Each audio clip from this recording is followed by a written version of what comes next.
Greetings, everyone. Welcome back to the Adult Learner Lounge. It is me, Shannon, and I am glad to be here. I'm doing well today. Feeling good, actually.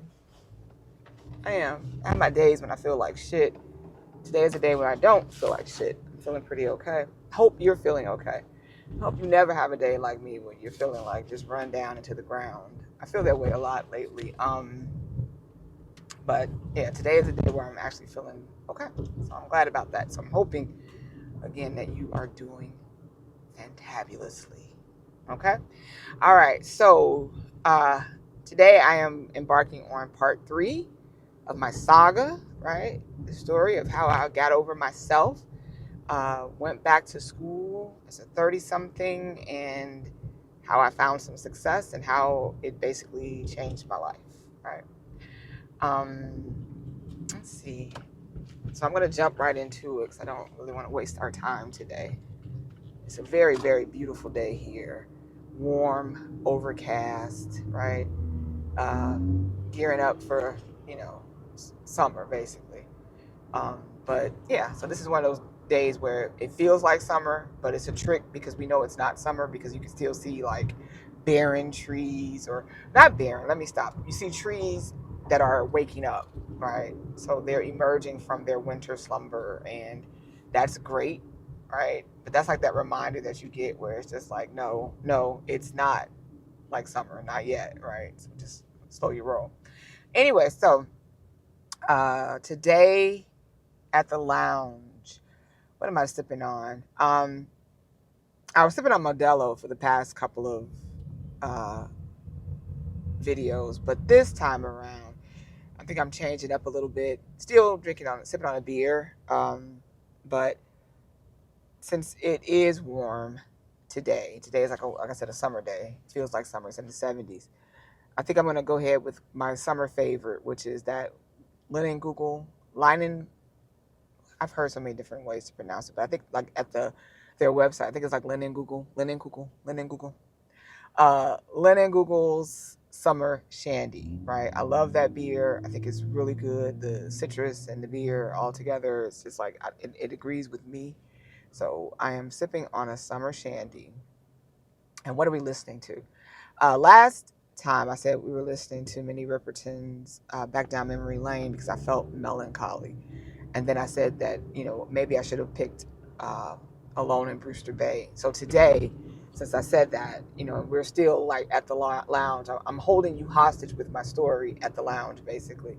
So today, for part 3, we are listening to Minnie Riperton's Alone in Brewster Bay. I love that song. I think it's beautiful. It's just so like mellow, right? I love it. So I'll link to that as well. Anyway, on to the story.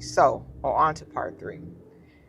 All right, so where we left off, I had, made the decision to take a leap of faith and finance and time and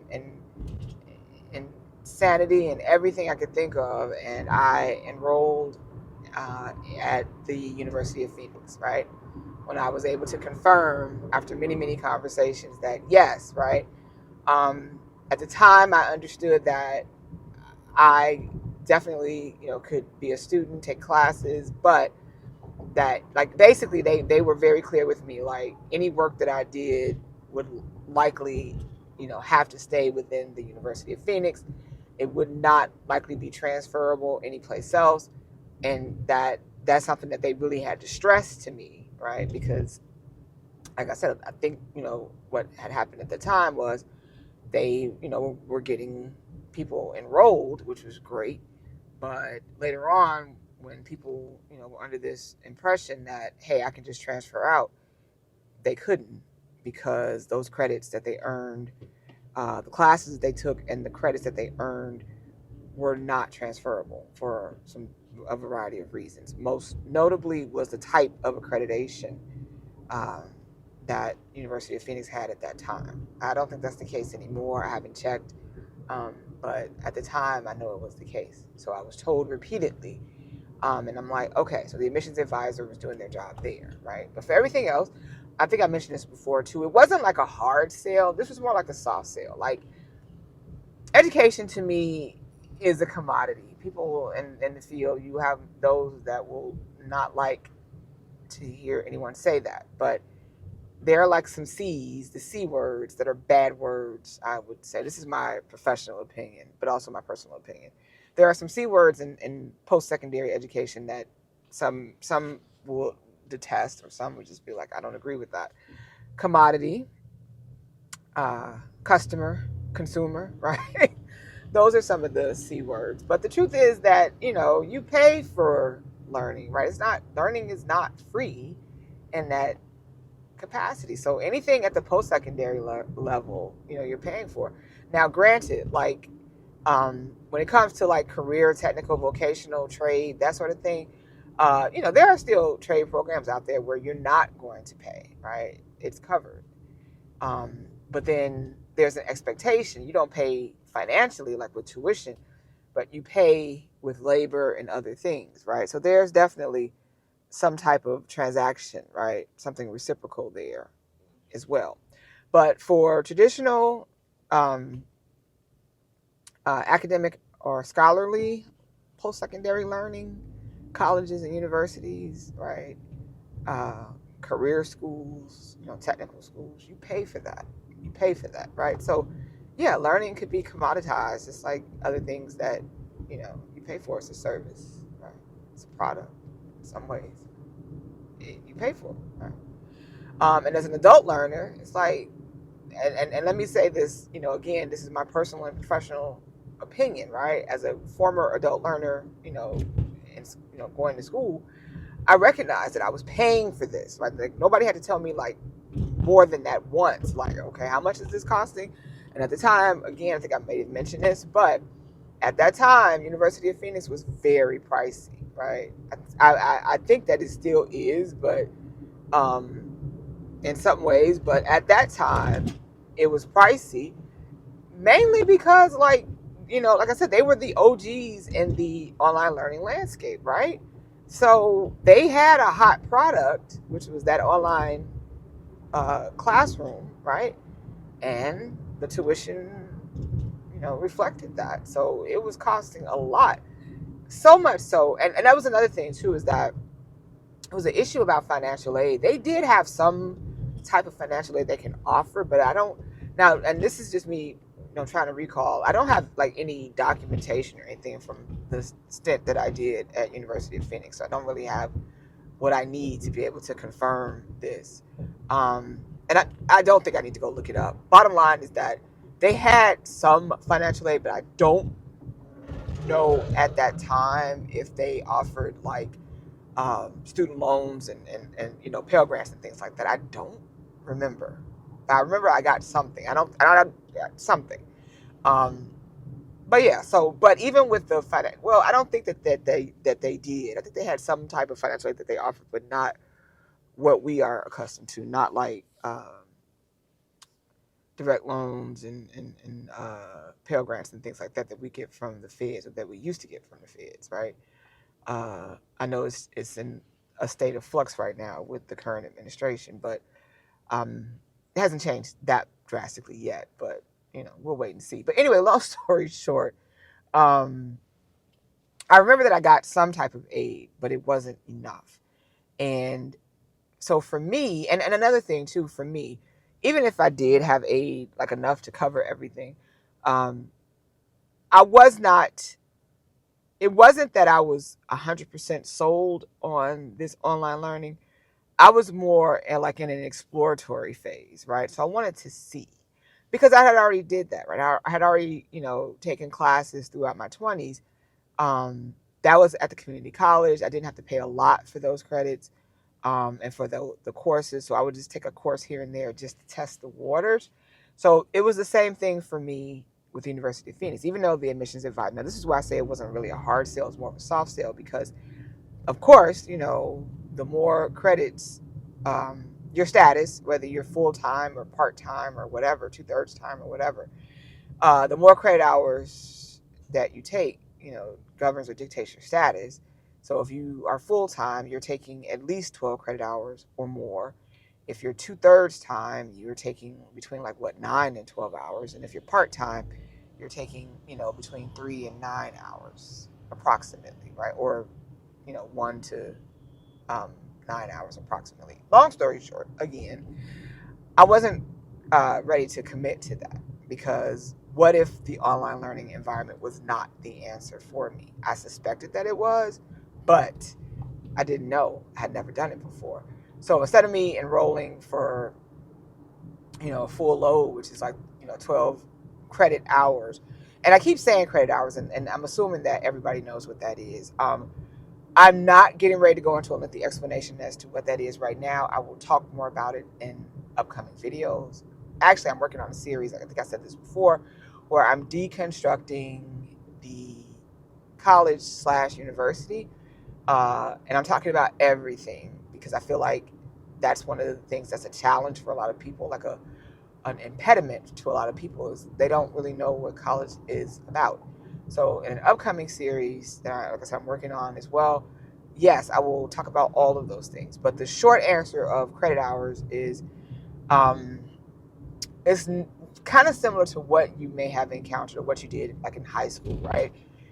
In high school, you earn credits towards graduation. College, university, it's the same. Even for some career and technical, it's the same concept, right?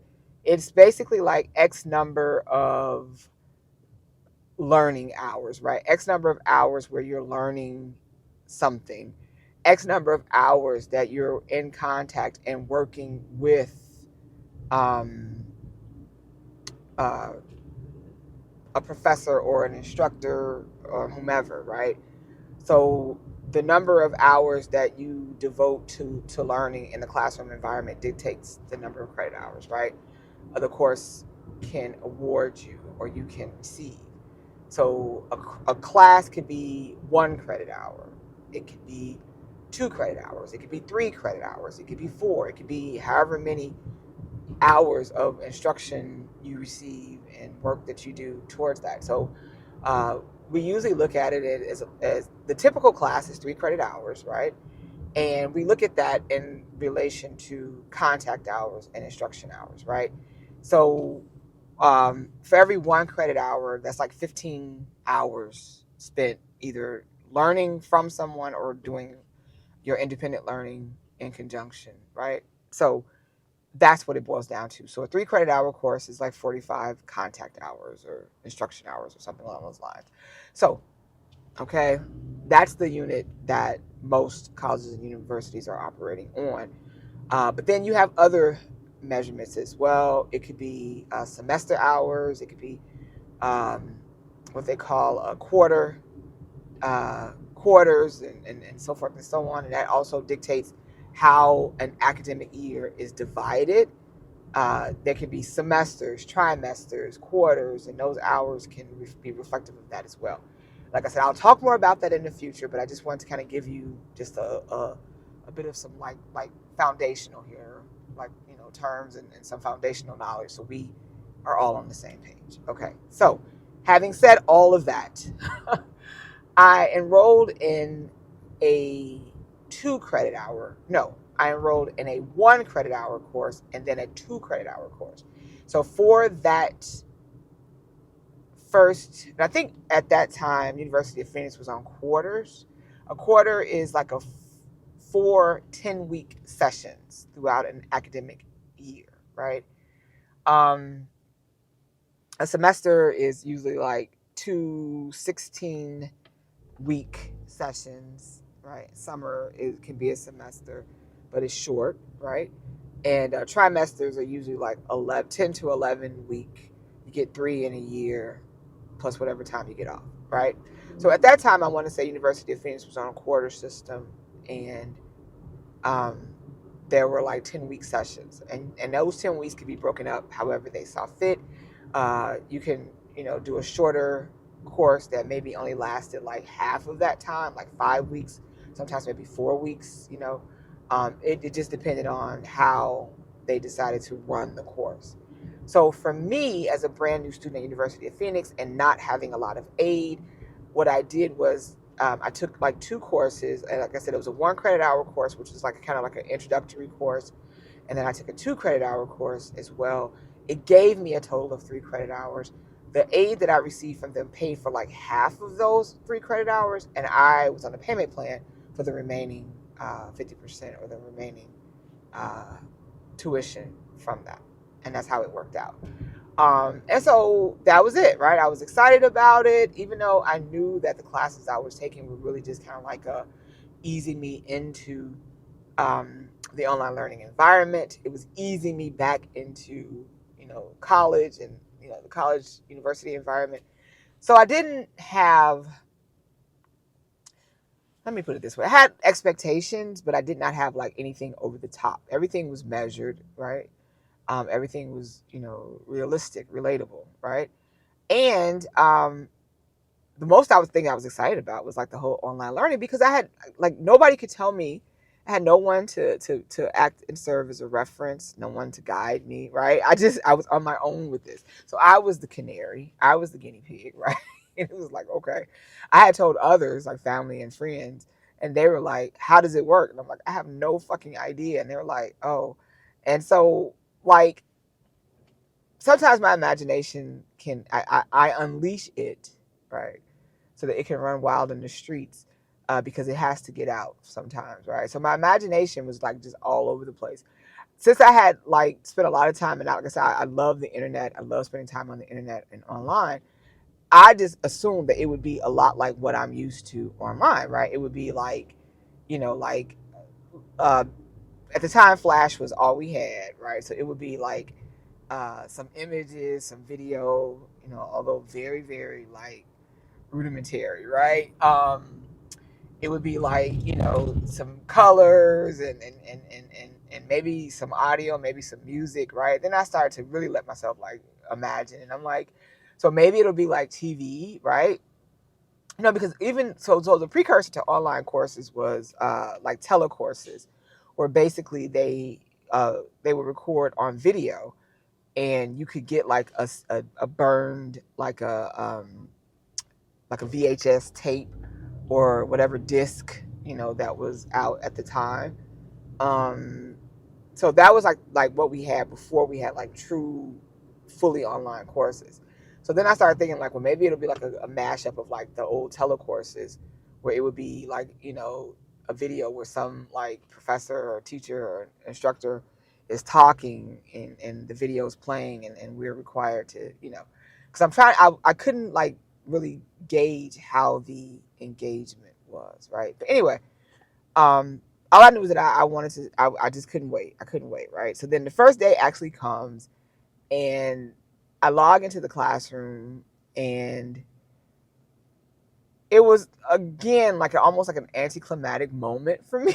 Like I think I said in the other video, it was like Ralphie in A Christmas Story when he gets his little Ovaltine decoder pen, and he's just like, he decodes everything, and it's like, be sure to drink your Ovaltine, like son of a bitch. Like that's it, all of this, and it's a fucking commercial, right? That's how I felt when I first logged in. I was still like ridiculously excited, but it was just like, oh, because old internet courses, or online courses, were like, they were basically just like a victim of whatever modern internet, technology or modern internet that we had at the time, right? So it looked very much like what I was familiar with, right? A picture or an image here or there, occasionally a little bit of flash, like something like, like for a little bit of video or something moving, right? Lots of text, a load of text. Some people may argue that it hasn't changed much, but I can tell you that yes, it's changed drastically over the years. But at the same time, whereas it didn't live up to my expectations, I was not disappointed, because it was still me taking the class online, right? And long story short, like I loved it, right? I did really well. So I found out that yes, right, my love of learning had never like, was diminished or disappeared. Like I still love to learn. And what I came to understand about my life and throughout my 20s is that I had found substitutes, right? Because, we're humans, and we are so wonderful in these ways, especially like we are lifelong learners. So if you're not getting it from one place. Our brains are wired to get it wherever we can, right? So for me, since I wasn't getting it in a formal environment anymore, right? Because I wasn't in school for most of my 20s. I was getting it other places, right? I was getting it from the internet. I was getting it from books and magazines. I was getting it from, like I said, podcasts and other, other things, other mediums, basically, or modes or modalities, right? When the way we learn, different methods or modalities. Um, learning can still take place, but the modality can be different. So my brain was still seeking out knowledge. It was still seeking out information. It was still learning, right? But yes, the online environment turned out to be the secret, the answer for me, right? I got through those first couple of classes and I was so stoked to get through the next quarter, right? Because like I said, we were in a quarter system. One of those classes was accelerated, meaning that, like I said, it was a 10-week quarter. I think it ran for like 5 weeks or 6 weeks. The other class ran for the entire 10 weeks. So I finished up one class first before finishing the other class. And staggering the classes really helped me out too, so that it gave me an opportunity to kind of like, put a lot of focus and attention on that. It wasn't now one thing about a course as far as like credit hours and how much you are learning, right? Typically the lower the credit hour, like a 1 credit hour course, 2 credit hour course, the lower the contact hours or the hours of instruction and so forth and so on. That really also dictates like has a lot to do with the rigor of the course, meaning how rigorous, how strenuous, or um, how much engagement for the most part, or really how rigorous it is. Like, is it going to be something that's going to like bust your brain because you really have to do a lot of studying and focusing? No. A 1 credit hour course, no, not typically. A 2 credit hour course, not typically, right? But again, like I said, this was a not fluff in the sense of like basket weaving, so to speak. Hold on. All right, somebody was calling. So it's not fluff or nothing like in the sense of basket weaving, so to speak. Um, it was designed, like I said, to just kind of give you the basics of this new online learning environment. And for someone like me, I needed that because I had never taken online classes before. So I'm just like, okay. The other class that was 2 credit hours was, like I said, a little bit more rigorous. I had to, it was a short paper, like not a research paper, but more like a term paper that we had to complete, which was good because, like I said, to me, it was like practice, right? Like, it had been a while since I had done that, like and finished, right? I had started, and stopped classes throughout my 20s, never really getting to the end, never getting to even really the middle, like midterms, right? Like I would like flame out because I just could not focus. I could not get it together. I could not sit in that classroom. But in the online environment, yeah, right? So it had been a while, right? It had been like a decade since I had to really do anything like that. Or I had, did it to completion basically. So I was grateful for, this gentle introduction, right? I was grateful for these uh, less rigorous classes. They were, it was like a prescription, right? It was exactly what I needed.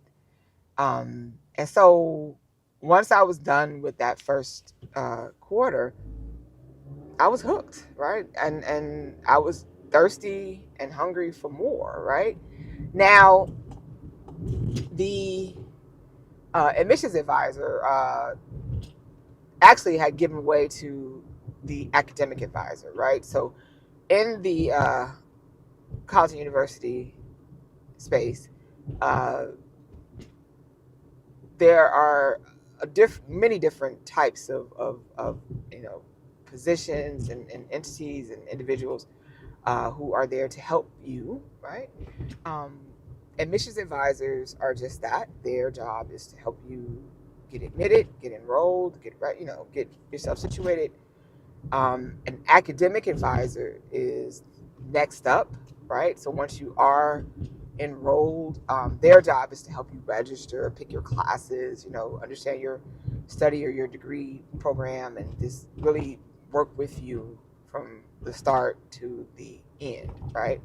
So I had been passed from the admissions advisor over to the academic advisor, who was a great, also, right? There wasn't really like a sales pitch there, right, with the academic advisor. That particular uh, individual, that she functioned like an academic advisor would in any other type of institution for the most part, right?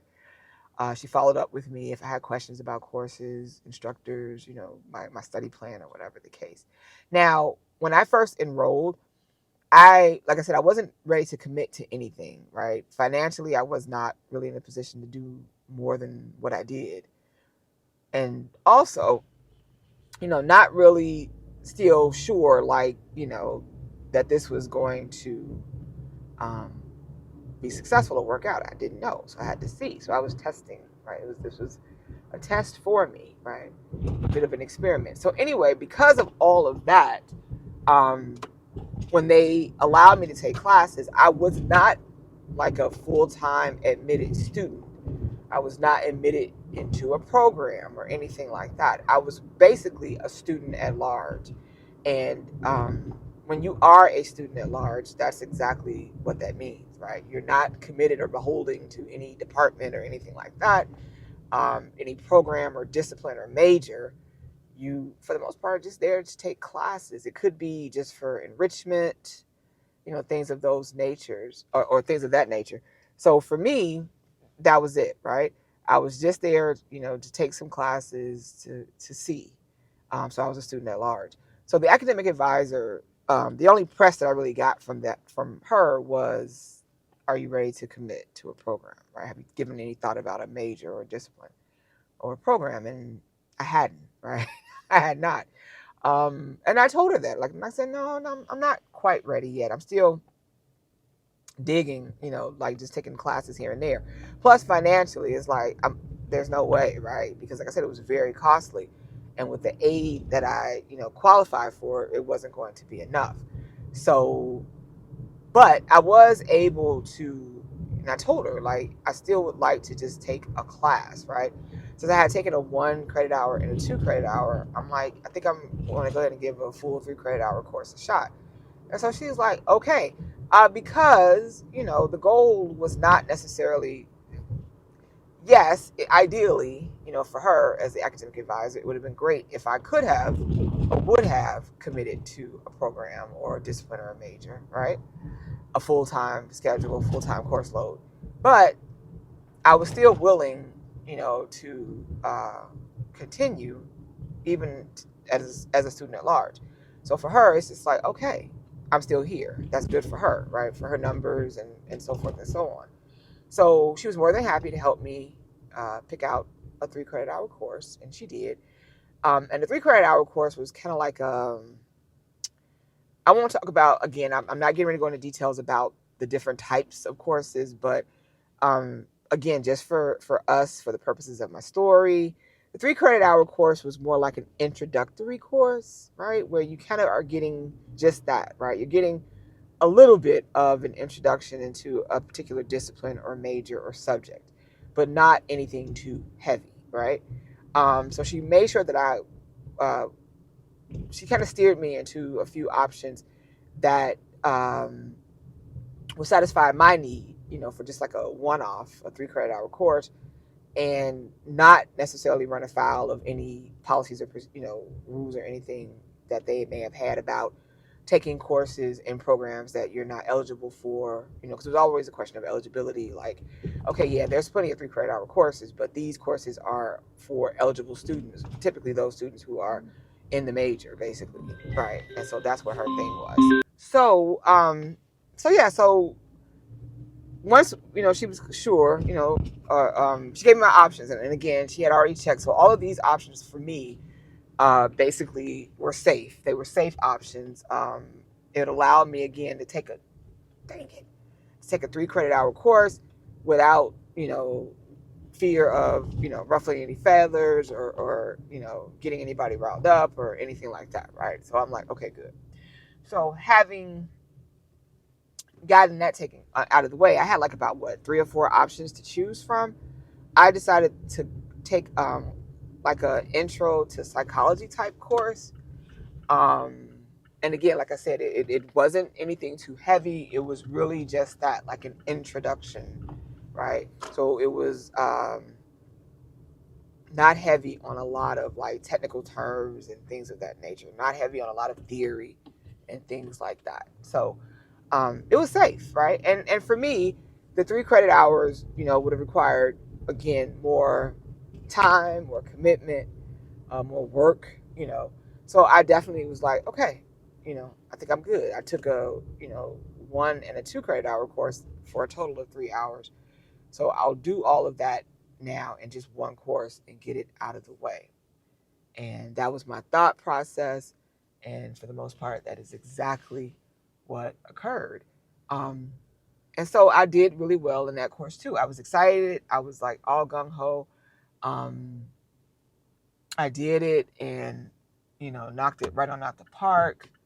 I didn't have any issues or any like major qualms or anything like that. Everything went, like I said, exceedingly well.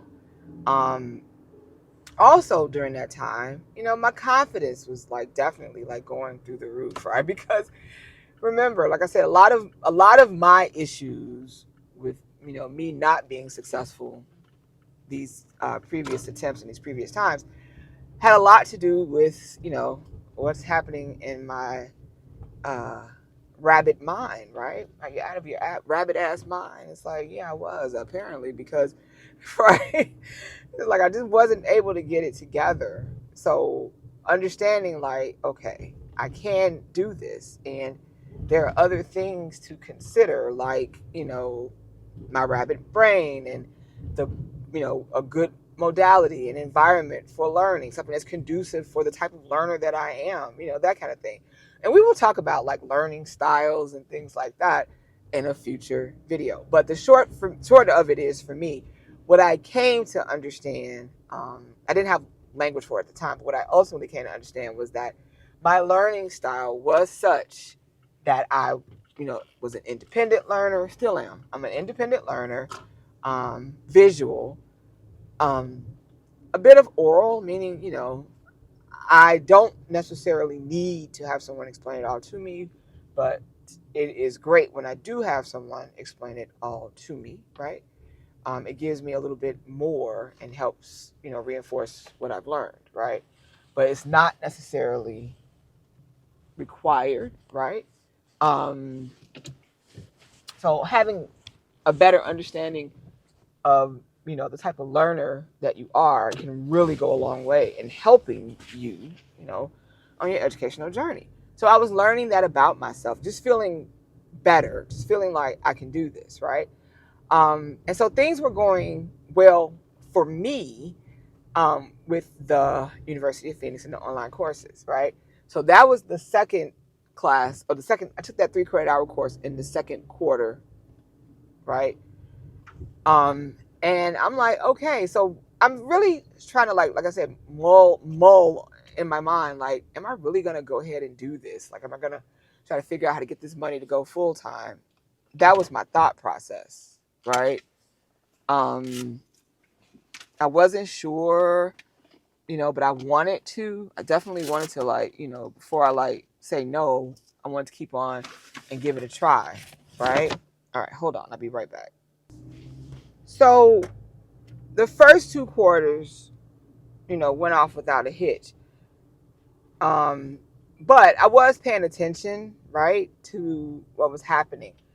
And one of the things that I did notice, because it was very apparent, you know, first of all, University of Phoenix had at that time, and even today still, but because of the online learning model, the modality, because of um, the marketing and everything else, it was like a haven for adult learners. Really, it really was, right?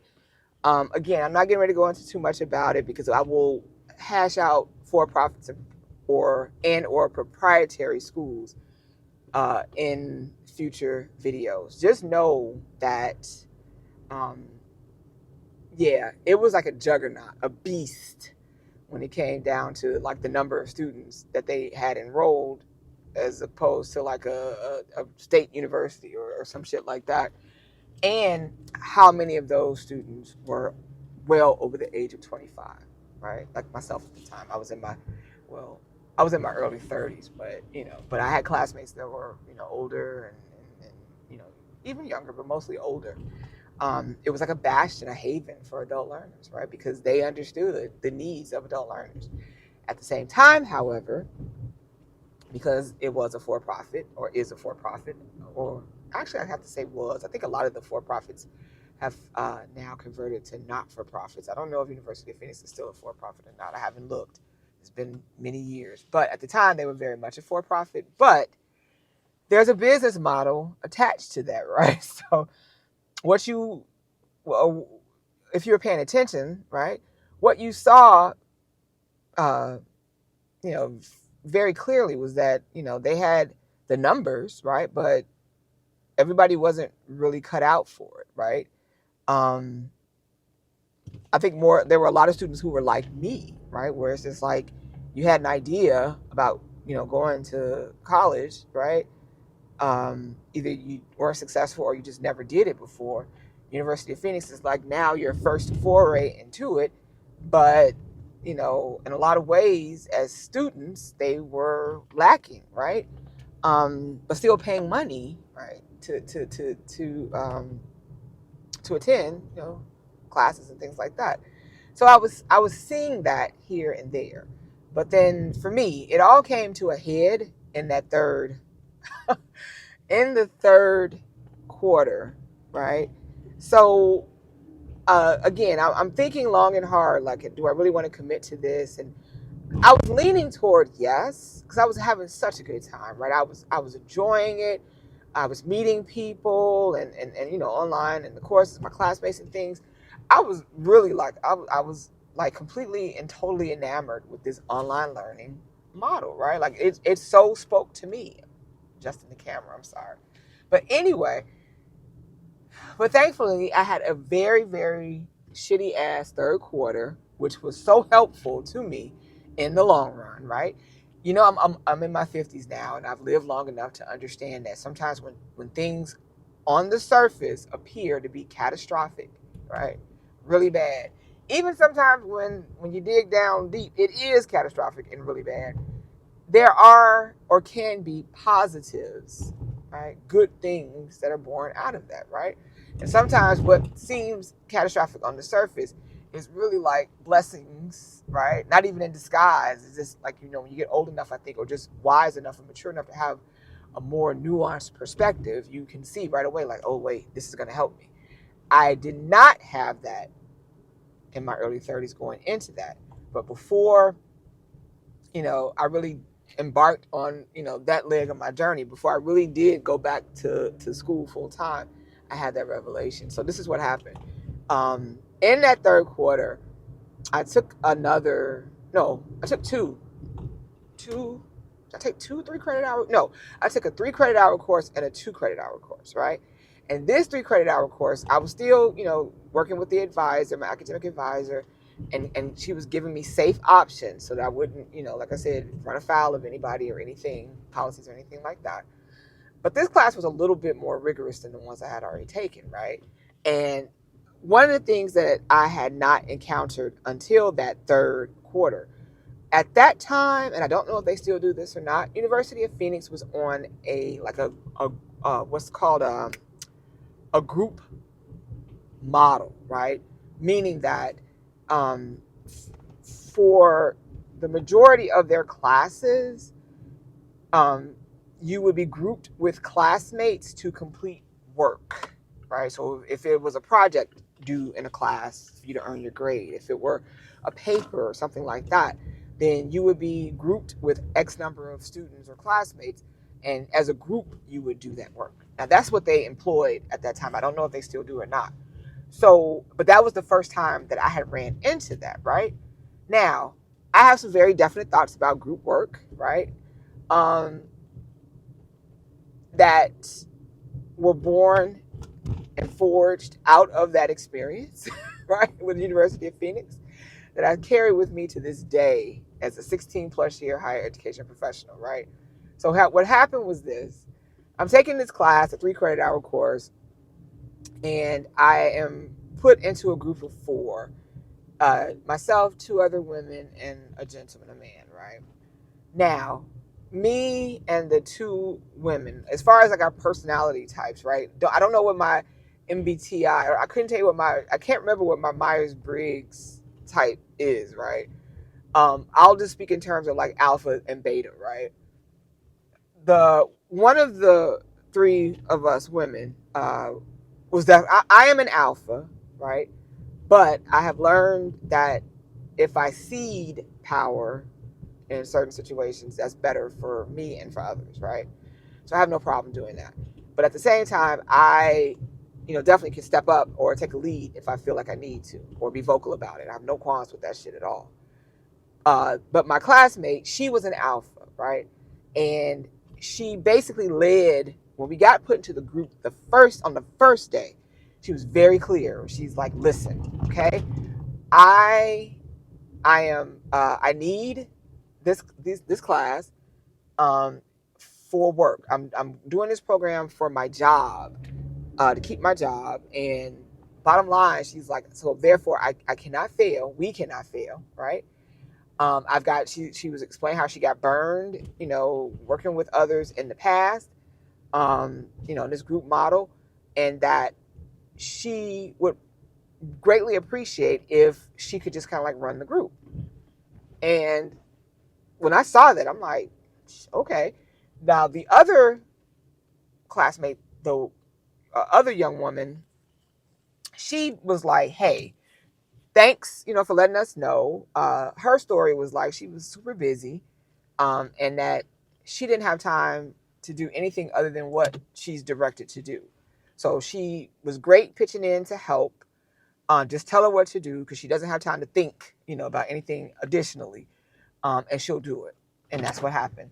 So for me, I had no arguments because, like I said, even in my 30s, like I said, I knew sometimes I had to just say, you know what, just like don't even just help out or just stand down or whatever. So I let the alpha know, like, hey, I have no problem with this. I'm here to back you up 1,000%, right? Just let me know what you need, anything, and whatever. And she's like, okay. And then the gentleman, the man in our group, right? I don't remember. I think he was just like, okay. This now for just to kind of give you, like I said, a little bit of demo on us too.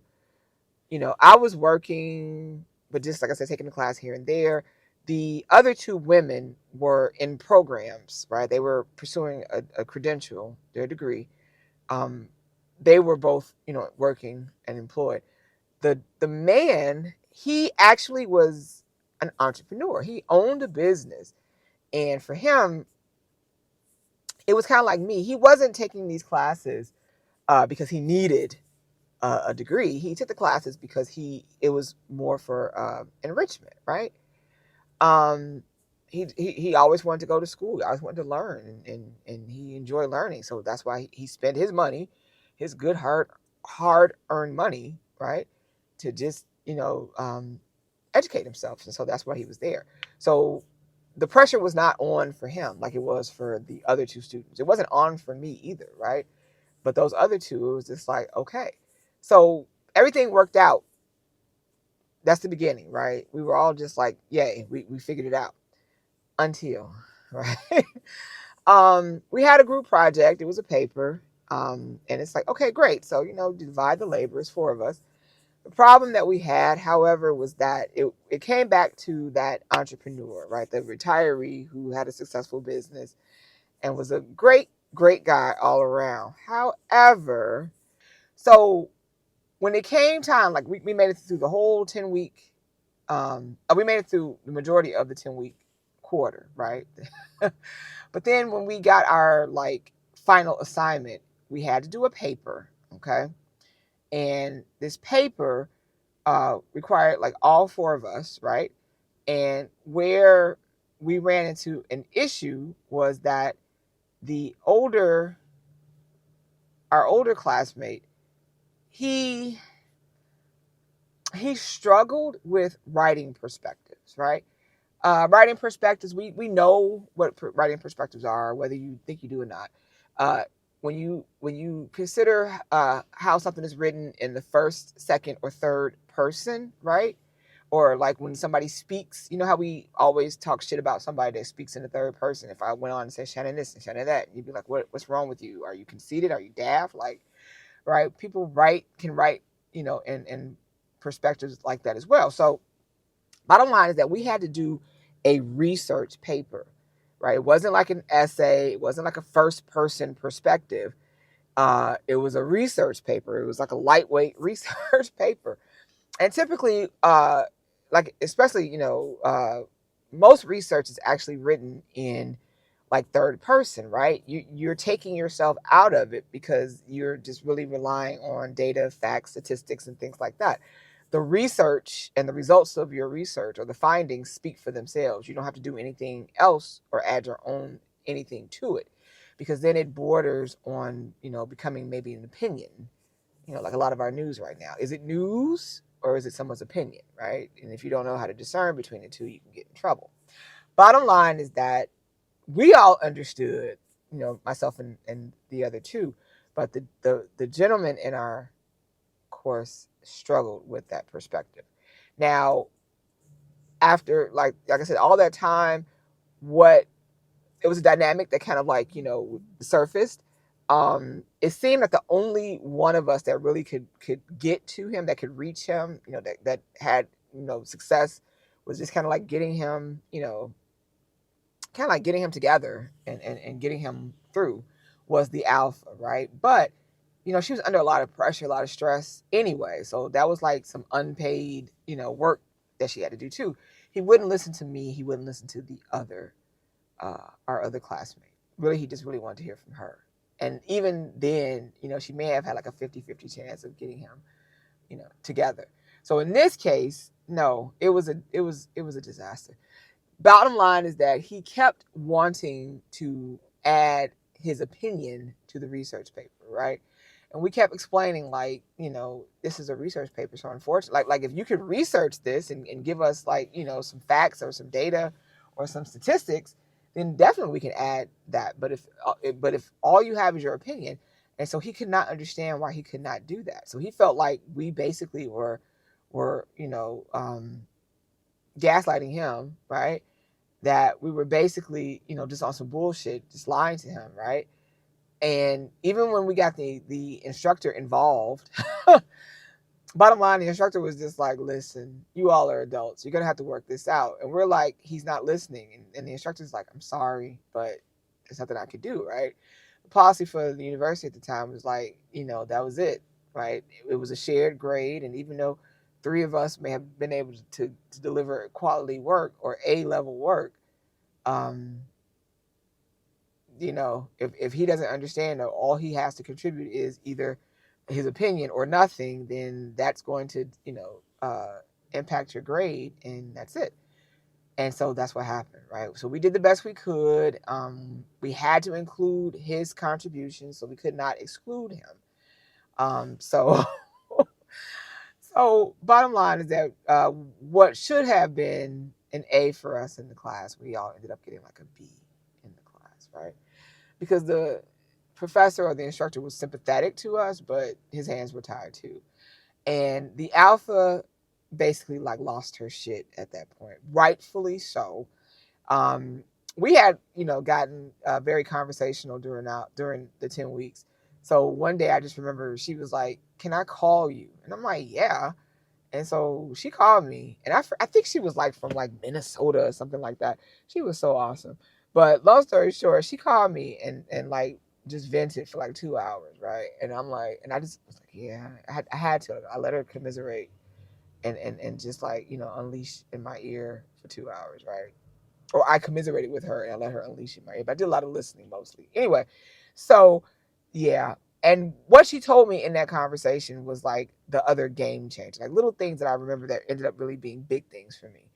What she told me was that that was her last like term with the University of Phoenix. She was like, "That's it. I am so done with them." She had been talking to her local community college, and her big concern, going back to that thing about accreditation, was she was fearful that she would not be able to transfer her credits to any other school because of the type of accreditation that they had at the time.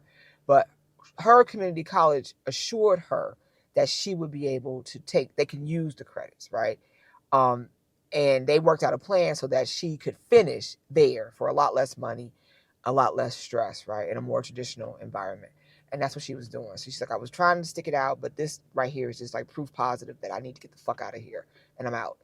And so I had never thought about that before. And I'm like, oh, really?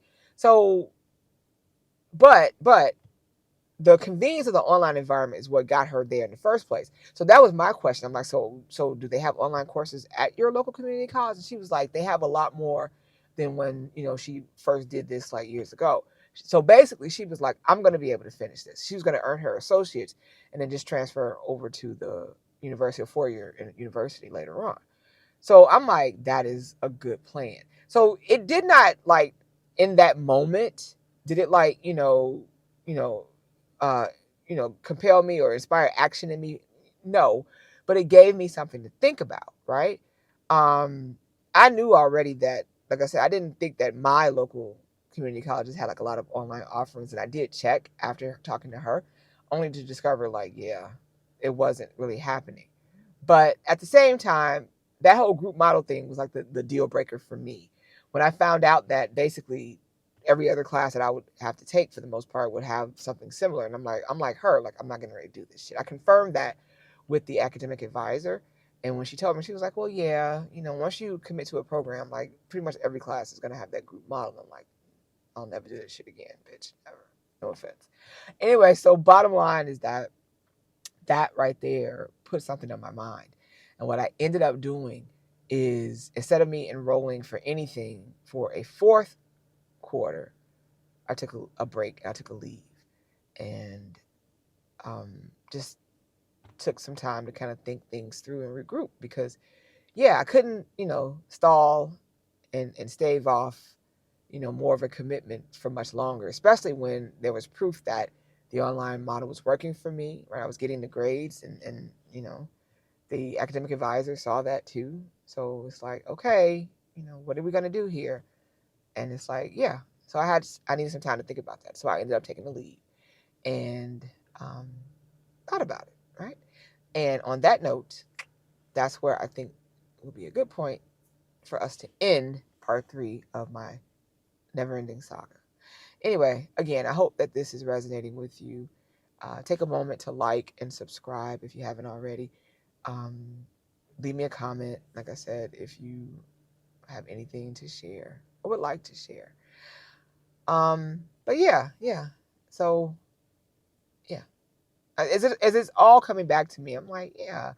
And I wish I had, like I said, like some type of I don't have a transcript or anything from University of Phoenix, but I have everything else. So like I said, but yeah, it was an interesting time. But anyway, on that note, like I said, let me end this. You all take care. Until next time, like I said, don't ever forget that we are lifelong learners. As such, we never stop learning. All right? Take care. Until next week. Well, next week, I don't know. We'll see. Whenever I post up the next video. All right. Bye.